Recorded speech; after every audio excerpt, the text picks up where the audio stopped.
الله قد أعطى فيضا من النعم فالشكر للمولى। আসসালামু আলাইকুম ভাই, ভালো আছেন? জি নিচে করেন। তো দর্শক ভাই, আজকে আমরা আসছি যে পেঁয়াজের জমি দেখতে। এটা ছবিতে যেটা দেওয়া আছে দেখেন, সনি সিড কোম্পানির সুখসাগর 111, সনি সিড কোম্পানির সুখসাগর 111 এই যে জমিটা দেখতে আসছি, এবং যে কৃষক ভাই এটা চাষ করছে, আমরা একটু সেই কৃষক ভাইয়ের সাথে কথা বলি। ভাই আপনার নাম কি? আমার নাম মোহাম্মদ শেখ। মোহাম্মদ শেখ। এই জমিটায় আপনি কি পেঁয়াজ লাগিয়েছেন? 100 এই সনি সিটির 111 লাগাইছি। সনি সিডের 111 লাগিয়েছেন।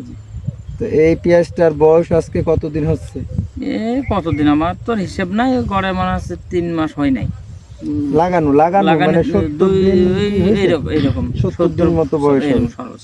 তো তাতে এই মাঠে তো অনেক পেঁয়াজ আছে। তো পেঁয়াজি আর ক্যামেরা একটু এদিকে, মানে যত দূর ক্যামেরার দৃষ্টি যাইছি শুধু পেঁয়াজ, তাই না? আপনার এই পেঁয়াজটা চাষ করি, আপনার অনুভূতিটা একটু বলেন তো, মানে কেমন মনে হয়েছে পেঁয়াজটা আপনার কাছে? এটা মনের কাছে খুবই ভালো। কয়েক বছর ধরে চাষ করতে এগুলো আসলে ফলন বৃদ্ধি হয়েছে, এগুলো ফলনের বলে আমি লাগাইছি, ফলন ভালো আছে এবং গাছের গ্রোথ সব দিক থেকে ভালো। কালার বা গুটিং এতে বাজার থেকে হ্যাঁ আমি খুব সন্তুষ্ট। মানে বাজার গেলে পরে 200-100 টাকা বিক্রি বেশি হয় না, বেশি দামে বিক্রি করা যায়। এবং অন্য পেঁয়াজের তুলনায় পেঁয়াজ দেখতেও খুব ভালো আছে। হ্যাঁ ভালো আছে, খুব সুন্দর তো আছে। তো আপনি কতটুকু চাষ করেছেন এবার? এগুলো আমি 5 বিঘে মতন করছি। 5 বিঘা, ক্যামেরা সব দিকে যাবে। হ্যাঁ, 5 বিঘা চাষ করেছেন। 5 বিঘা পেঁয়াজ আপনার ইনশাআল্লাহ সবগুলো ভালো হয়েছে, তাই না? যথেষ্ট ভালো আছে। তো সনি সিড প্রাইভেট লিমিটেড কোম্পানির এই যে সুখসাগর পেঁয়াজ, এই কোম্পানির উপরে কি আপনি ভরসা করা যায়? ইনশাআল্লাহ খুব ভালো। দেশের কৃষক কি ভরসা করে এই চাষ করতে পারবে? অবশ্যই করতে পারবে।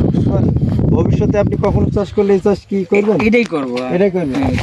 তো সনি সিড প্রাইভেট লিমিটেড কোম্পানির পক্ষ থেকে আপনাদের সকলকে ধন্যবাদ। আসসালামু আলাইকুম।